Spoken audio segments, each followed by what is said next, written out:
Hello friends, welcome to my channel we will change our life. आशा करती हूँ कि आपको मेरा फर्स्ट वीडियो पसंद आया होगा।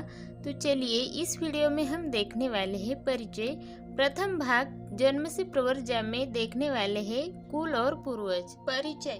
भारतीय जनता के एक वर्ग की बौद्ध धर्म में दिलचस्पी बढ़ती चली जा रही है। इसके लक्षण स्पष्ट दृष्टिगोचर हो रहे हैं। इसके साथ साथ एक और स्वाभाविक मांग भी उत्तरोत्तर बढ़ती ही जा रही है और वह है भगवान बुद्ध के चरित्र और उनकी शिक्षाओं के संबंध में एक स्पष्ट तथा संगत ग्रंथ की। किसी भी अबौद्ध के लिए यह कार्य अत्यंत कठिन है कि वह भगवान बुद्ध के चरित्र और उनकी शिक्षाओं को एक ऐसे रूप में पेश कर सके कि उनमें संपूर्णता के साथ साथ कुछ भी असंगति न रहे। जब हम दीघनिकाय या आदि पाली ग्रंथों के आधार पर भगवान बुद्ध का जीवन चरित्र लिखने का प्रयास करते हैं तो हमें वह कार्य सहज प्रतीत नहीं होता और उनकी शिक्षाओं की सुसंगत अभिव्यक्ति तो और भी कठिन हो जाती है। यथार्थ बात है और ऐसा कहने में कुछ भी अतिशयोक्ति नहीं की संसार में जितने भी धर्मों के संस्थापक हुए हैं उनमें भगवान बुद्ध की चर्या का लेखा जोखा हमारे सामने कई ऐसी समस्याएं पैदा करता है जिनका निराकरण यदि असंभव नहीं तो अत्यंत कठिन अवश्य है। क्या यह आवश्यक नहीं कि इन समस्याओं का निराकरण किया जाए और बौद्ध धर्म में समझने समझाने के मार्ग को निष्कंटक किया जाए? क्या अब वह समय नहीं आ गया है कि बौद्ध जन उन समस्याओं को ले उन पर खुला विचार विमर्श करे और उन पर जितना भी प्रकाश डाला जा सके डालने का प्रयास करें? इन समस्याओं की ही चर्चा को उत्प्रेरित करने के लिए मैं उनका यहाँ उल्लेख कर रही हूँ। पहली समस्या भगवान बुद्ध के जीवन की प्रधान घटना प्रव्रजा के ही संबंध में है। बुद्ध ने प्रव्रजा क्यों ग्रहण की? परंपरागत उत्तर है कि उन्होंने प्रव्रजा इसीलिए ग्रहण की क्योंकि उन्होंने एक वृद्ध पुरुष, एक रोगी व्यक्ति तथा एक मुर्दे की लाश को देखा था। स्पष्ट ही यह उत्तर गले के नीचे उतरने वाला नहीं। जिस समय सिद्धार्थ बुद्ध ने प्रव्रजा ग्रहण की थी उस समय उनकी आयु 29 वर्ष की थी। यदि सिद्धार्थ ने इन्हीं 3 दृश्यों को देखकर प्रव्रजा ग्रहण की तो यह कैसे हो सकता है कि 29 वर्ष की आयु तक सिद्धार्थ ने कभी किसी बूढ़े, रोगी तथा मृत व्यक्ति को देखा ही न हो?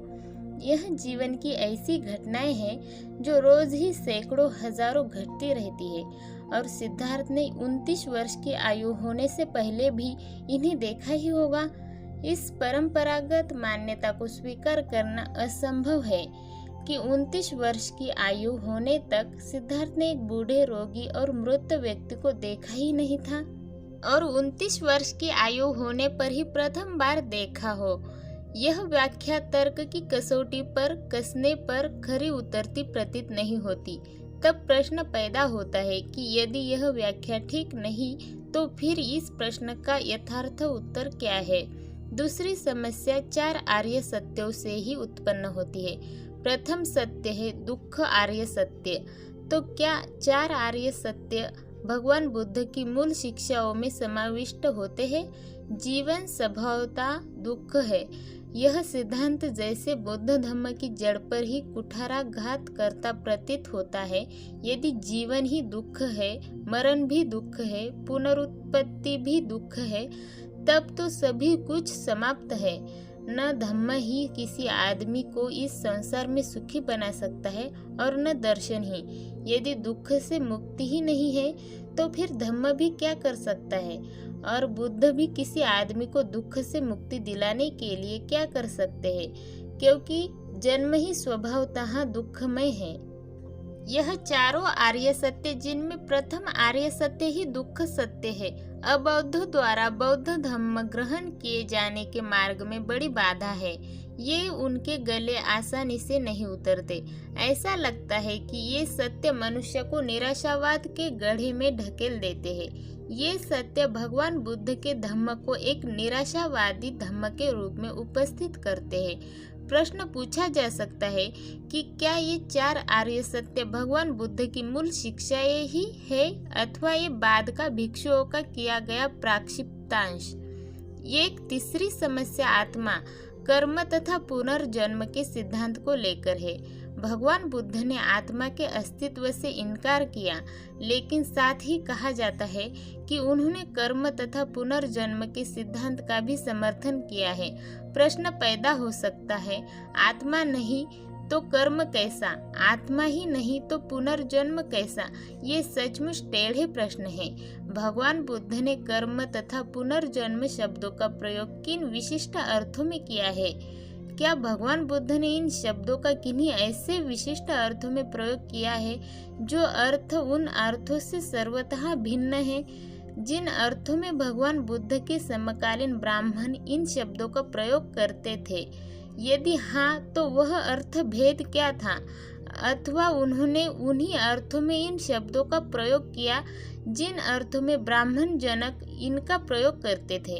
यदि हाँ, तो क्या आत्मा के अस्तित्व के अस्वीकार करने तथा कर्म और पुनर्जन्म के सिद्धांत को मान्य करने में भयानक असंगति नहीं है? एक चौथी समस्या भिक्षु को लेकर ही है। भगवान बुद्ध ने किस उद्देश्य से भिक्षु संघ की स्थापना की? क्या उनका उद्देश्य एक आदर्श मनुष्य का निर्माण मात्र था, अथवा उनका उद्देश्य आदर्श समाज सेवकों की रचना था जो इन सहायक के मित्र, मार्गदर्शक तथा दार्शनिक एक साथ हो? यह एक अत्यंत महत्व का प्रश्न है। इस पर बौद्ध धर्म का भविष्य तक निर्भर करता है। यदि भिक्षु एक संपूर्ण मनुष्य मात्र बना रहेगा तो उसका धम्म प्रचार कार्य में कोई उपयोग नहीं, क्योंकि वह एक संपूर्ण मनुष्य होने के बावजूद एक स्वार्थी आदमी ही बना रहेगा। दूसरी ओर यदि वह समाज सेवक भी है तो उससे बौद्ध धर्म भी कुछ आशा रख सकता है। इस प्रश्न पर गंभीरता पूर्वक विचार किया ही जाना चाहिए। सैद्धांतिक संगति बैठाने के लिए ही नहीं, भावी बौद्ध धर्म के हिताहित की दृष्टि से भी मैं समझती हूँ कि मेरे द्वारा उठाए गए प्रश्न पाठकों को कुछ सोचने विचारने पर मजबूर करेंगे और वे भी यथा समय अपना मत जागरूकता से व्यक्त करेंगे। प्रथम भाग, जन्म से प्रव्रज्या। कुल 1। ईसा पूर्व 6ठी शताब्दी में उत्तर भारत सर्वप्रभुत्व संपन्न एक राजा न था। देश अनेक छोटे बड़े राज्यों में बटा हुआ था। इनमें से किसी किसी राज्य पर एक राजा का अधिकार था, किसी किसी पर किसी एक राजा का अधिकार न था। जो राजा किसी एक राजा के अधीन थे उनकी संख्या 16 थी। उनके नाम थे अंग, मगध, काशी, कोसल, मल्ल, चेदी, वत्स, कुरु, पंचाल, मल्ल, सौरसेन, अस्मक, अवंती, गंधार तथा कंबोज।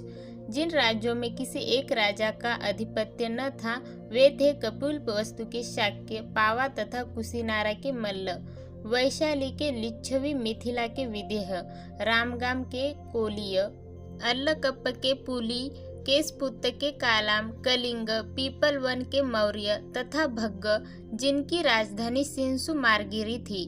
जिन राज्यों पर किसी एक राजा का अधिकार था वे जनपद कहलाते थे और जिन राज्यों पर किसी एक राजा का अधिकार न था वे संघ या गण कहलाते थे। कपिलवस्तु के शाक्यों की शासन पद्धति के बारे में हमें विशेष जानकारी नहीं है।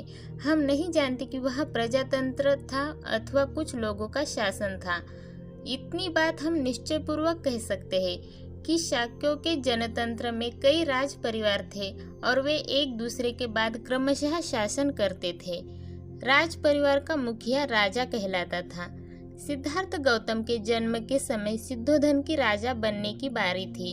शाक्य राजा भारत के उत्तर पूर्व कोने में था।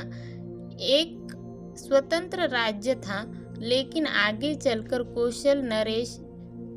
कौशल नरेश में इसे अपने शासन क्षेत्र में शामिल कर लिया था। इस अधिराज्यिक प्रभाव क्षेत्र में रहने का परिणाम यह था कि कौशल नरेश की स्वीकृति के बिना शाक्य राज्य स्वतंत्र रीति से अपने कुछ राजकीय अधिकारों का उपयोग कर सकता था। उस समय के राज्यों में कौशल एक शक्तिशाली राजा था। मगध राज्य भी ऐसा ही था। कौशल नरेश प्रसेनजित और मगध नरेश बिंबिसार सिद्धार्थ गौतम के समकालीन थे। पूर्वज शाक्यों की राजधानी का नाम कपिलवस्तु था। हो सकता है कि इस नगर का यह नाम महान बुद्धिवादी मुनि कपिल के ही नाम पर पड़ा हो। कपिलवस्तु में जयसेन नाम का एक शाक्य रहता था। सिंहहुन उसका पुत्र था। सिंहहुन का विवाह हुआ था कच्चाना से। उसके 5 पुत्र थे, सिद्धोदन, धौतोदन, शुक्कोदन, शाक्योदन तथा अमितोदन। 5 पुत्रों के अतिरिक्त सिंहहुन की 2 लड़कियां थीं, अमिता तथा प्रमिता। परिवार का गोत्र अतिथ्य था। सिद्धोदन का विवाह महामाया से हुआ था। उसके पिता का नाम अंजन था और माँ का सुलक्षणा। अंजन कोलीय था और देवदह नाम की बस्ती में रहता था। सिद्धोदन बड़ा योद्धा था। जब सिद्धोदन ने अपनी वीरता का परिचय दिया तो उसे एक और विवाह करने की भी अनुमति मिल गई। उसने महाप्रजापति को चुना। महाप्रजापति महामाया की बड़ी बहन थी। सिद्धोदन बड़ा धनी आदमी था।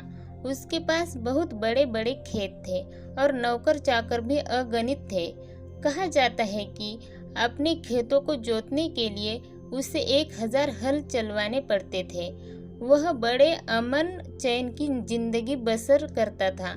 उसके कई महल थे। अगले वीडियो में हम देखने वाले हैं गौतम बुद्ध का जन्म, असित का आगमन, महामाया देवी की मृत्यु। अगर इस वीडियो में आपको कुछ पसंद आए तो लाइक कीजिए, कमेंट कीजिए और इस नॉलेज को दूसरों तक पहुंचाने के लिए शेयर ज़रूर कीजिए। धन्यवाद। तो मिलते हैं अगले वीडियो में।